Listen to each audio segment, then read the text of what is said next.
بسم الله الرحمن الرحیم.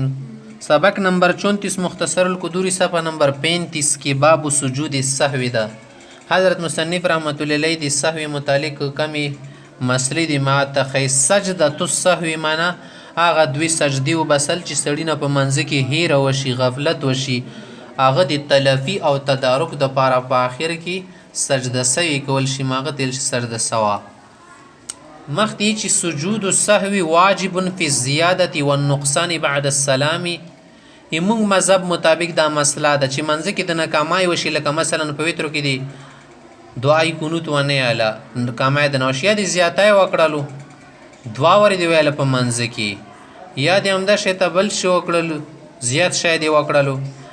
د سره سجده سو واجبي دی سجود السهو واجب د ال واجبي کې فی زیادة والنقصان شي زیاتی او نقصان وشي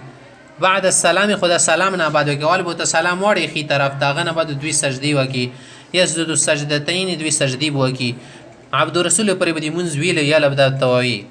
دوباره بو بیا وی خنا سره نه تحیات شرکای ثم يتشهد بیا به تحیات سره نه وای و يسلم اخر کې بیا سلام وړي د اخر کې دی کیږي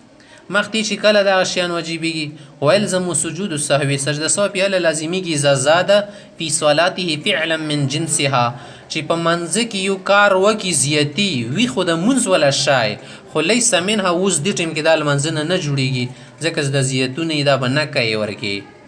خو نور د منځ خلاف شای نه خوړل سکل نه دی مزال نه د عملی کثیر نه ده د منځ غو نه شاید لکه ډبل رکوع کوي بل شکی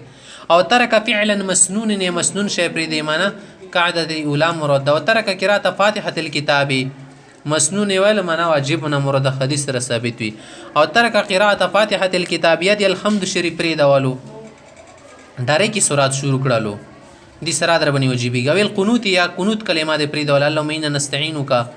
او التشهد یا تحیات دی پرې دیوالو او تکبیرات العیدین یا عید ولا تکبیرونه پرې دیوالو او جهر الامام فيما يخافت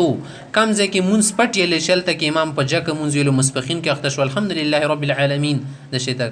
سره سوا پیراله او خافت فيما يجهر یا کم ځکه چې جوات یې لشل ته کې پټ وي ما خاموز جواد بنی لشدا په کې لګو ځان سره الحمدلله رب العالمین الرحمن الرحیم مالک یوم الدین ځان سره یې له شیطان راغله په خامختی چې وسهو الامام یوجب علی المؤتم السجود امام بنی کله سجده سوا لازم شیدا په مقتدی بنی لازمی فإن لم يسجد الامام که امام ولا سجده ونه کړل لم يسجد المؤتم مؤتم څه د مقتدی هغه به سجده نه کې خپل ساره خاکه امام هیر شي سجده سوا پیر سیدابی کوي خامخته فإن صح المؤتم که مقتدی نه هیر وشي لم يلزم الامام امام بنی نه لازمی کی ولا المؤتم نه په مقتدی بنی لازمی کی السجود سجده خامخته یو مسلخ یو من سان القاعده الاولى کی سړی امام یا بیلو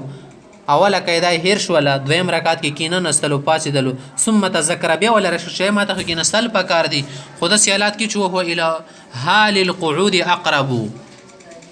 نوستی حالات ته دا سړی نږدې د زنګنونه یا نه کولو شي پرا عاده دا سړی به دوباره راو پشي په جلسه کې د نیوته شهادت تحیات دی وی خو ان کان الى حال القيام يقرب کبه وی لاړی د نږدې د پسیدل او زنګنونه کولو شي